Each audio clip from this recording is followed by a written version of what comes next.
Hey Hoopers! Kelsey spins circles here, and I would like to do a tutorial for you on weaves. We're going to start with the basic forward 2-beat weave. Then we will add the forwards 3-beat weave. And then once you've gotten those, we will go into the reverse 2-beat weave and the reverse 3-beat weave. The first thing that I want to talk about is the general concept of weaves in general. General concept of weaves in general. Going over this will help you with all of the weaves, even though right now it's going to be tedious and like duh. So just hear me out, and then hopefully this will make the more difficult weaves that we're going to add on to easier to comprehend once we're there. The main thing I think about with weaves is it's like a figure eight, only if it got squashed like against you. If I do it with just my arm's gonna circle back, up, that's, you know, the 8 on that side, cross in front of my body, down to the other side, then back and up, cross in front, now swing back, up, cross, back, up, cross. That motion, where it makes a circle on each side, is essentially what you're going to be doing only with your hoop. Due to the magic of technology, I'm mirrored on that. So my right hand looks like your right hand. Oh, cool. We're gonna start with one hoop, and I'm gonna start with my pink hoop in my right hand. For all of the weaves, we have to pay attention to a couple of key moments. We're gonna start pretty much all of our weaves with our arms out, or our hands out, our palms facing the sky, and our hoop resting in it this way. I'm gonna close my hand up. Now this hoop is going to act the way my arm did before, where it swooped backwards and up, around, and down. So from here, I'm gonna start rotating my hoop behind me, like this. It's gonna keep coming up, keep coming up. I'm gonna cross it around my body, boom. That's another key moment, that first cross, where you've gone back and around, and boom, right there. From here, the momentum of that drop, you're gonna let it keep going. So you're going to around, let it keep going, and it crosses front again from there. So again, up and forwards, down. From here, the natural momentum takes it up, and then you can keep that wrist falling down the other direction. Around and around. Now, this is where things get a little frustrating if you aren't used to doing this with your hands, and that's because we have a tendency to want to just hyper control everything, so you're gonna probably be like, I'm doing it. Don't manhandle your hoop, don't force it anywhere. It's all in your wrist. Actually, take a second, and just roll your wrists out. You're about to be doing a whole bunch of weird wrist stuff.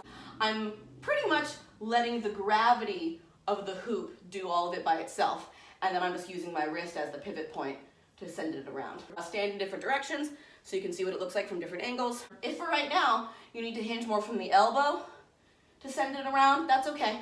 In fact, I'll do it that way from the back so you can see more exaggerated what that path is. Around and around, around, around. Once you can do it on your right hand, cool beans, it's left hand's turn. I'm gonna use my blue. Our left hand, same deal, gonna start in the same position as before. It goes back and behind you first, up and over. Now remember, here's an important moment, foop. Really lock this moment in, especially with your left hand, and you'll see why later. Keep it going with its momentum up and around, and let it fall and come around again. Down, down, down, down.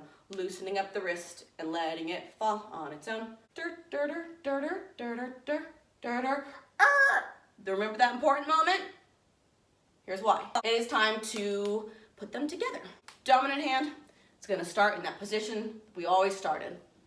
And it's going to be our leader hoop. It's going to go, and the other hoop is gonna follow suit. The teal hoop can't start on its other end like this. That's not how we're gonna do it.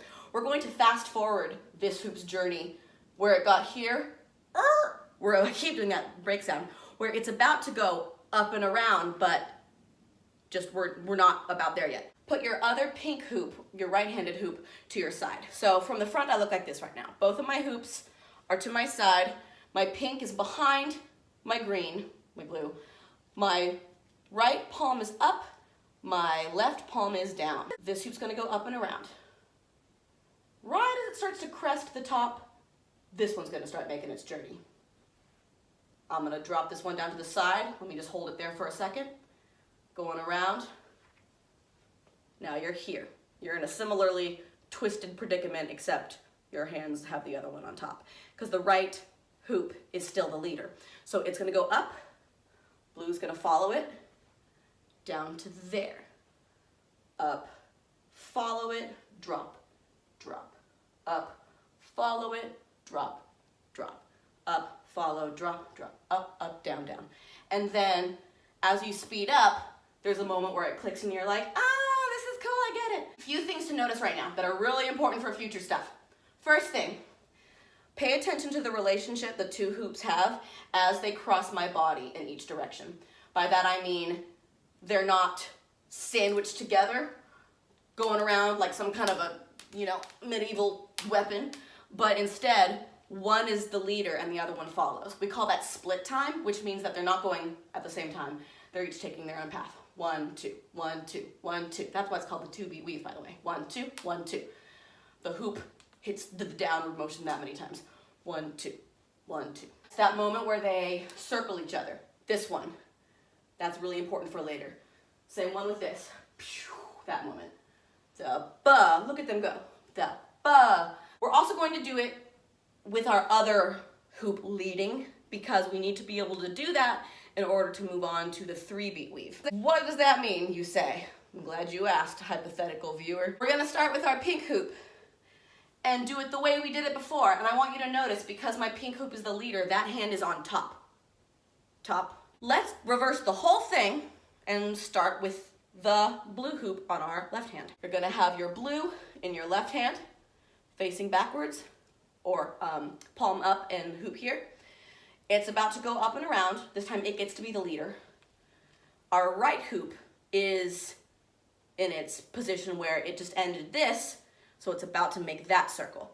So now we have both of our hoops on the left side of our body. Blue hoop's gonna lead, up. Pink hoop follows. They're both gonna drop. Drop 1, drop 2. Keep the momentum going up, up, drop, drop, up, up, drop, drop. Now you'll notice my left hand is on top each time. Make sure you can do both sides dominant, and then after that, you are ready to move on to the 3-beat weave. Okay, I'm back with the second part of our weave tutorial, and now we're going to learn the 3-beat weave. What's that? It's when your hoops make an extra little circle around when they reach the side of your body. It looks like this. Extra circle, extra circle, extra circle, extra. As opposed to this, where there was just one rotation. Now there's another one. Boo. Prerequisites for this, obviously, are the forwards 2-beat weave with the right hand leading, and forwards 2-beat weave with the left hand leading. It adds another beat. So rather than 1, 2, 1, 2, we have 1, 2, 3, 1, 2, 3, 1, 2, 3, 1, 2, 3, 1, 2, 3. Oops. So it's like a waltz. We have to figure out a way to create an extra rotation with one of our hoops. The way we do that is with a thumb spin. Start with your right hoop, and just like before, we're gonna start in the exact same position. Get yourself warmed up by doing a few 2-beat weaves with that right hand. The thumb spin occurs at the crossed over point. From here, now this is gonna sound way harder than it actually is, so don't panic. I'm gonna lift up these fingers and let the hoop do a rotation around just my thumb. Giving it a little bit of oomph helps. It goes around, spins on the thumb once. Around, spins around once, go back. Around, spins around. If you don't let it spin around enough times, you end up messed up. You gotta make sure see it again. Woo, woo. Face, hello. Around again. And as it finishes that, I'm reconnecting my fingers to keep that same movement as before. 1, 2, 3. 1, 2, 3. Again, make sure you're not throwing the hoop around or you're gonna really have a hard time. It's all on the wrist. Boop. Now, you've probably guessed, we're gonna do the same thing with the blue aqua left hand hoop. Starting it facing upwards, It goes back like before, cross front. Do a few 2-beat weaves to get yourself in the mood. Now, the thumb spin happens at the crossover point. Letting go, letting it spin around the thumb one time. You see it again. When I say that, I mean the hoop passes in front of your face. Up, again. Swoosh and up. Reclosing my fingers as it comes around to close, to guide it back the way that the wrist position was this whole time.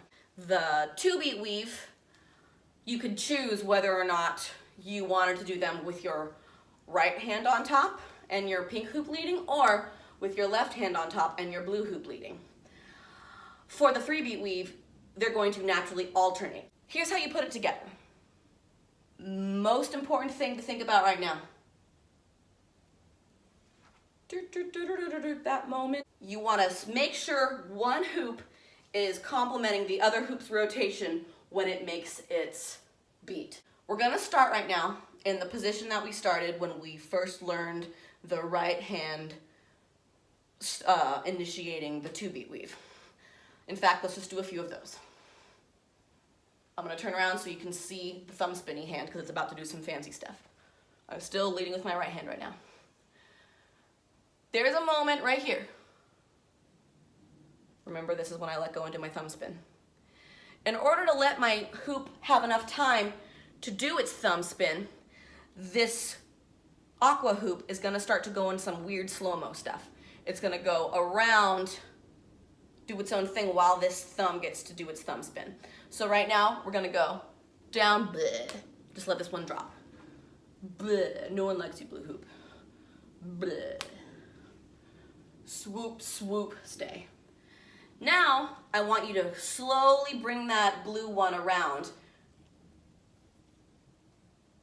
So then we end up in that position. Around, swoop, and up. See how they maintained that shape from before? Because what's about to happen in this moment is your blue hoop is going to take over.